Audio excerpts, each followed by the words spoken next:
Patuloy naman ang press conference ng kaya mo ubusin sa loob ng isang araw eh. Tapos isang kilong bigas, halos isang linggo.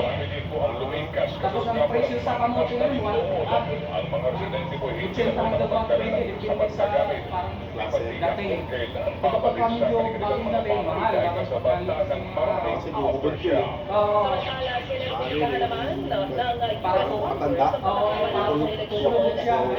Yun, bago bagong dating kasi.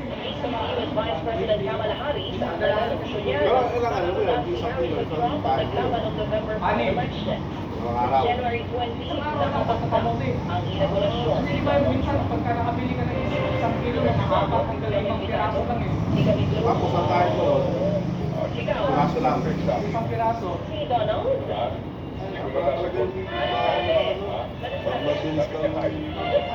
Ilang calories lang naman yung kamote. 80 calories lang yun sa 100 grams. Eh pagka nagdalawang kain ka, kaya mo 300 grams na ano. Ito nga pagkasunod ng matinding pressure ng kanyang mga kaalyado. Ayon kay Trudeau, kanyang lilisanin ang kanyang posisyon kapag nakahanap na po ng bagong leader ng partido na Libero Poverty.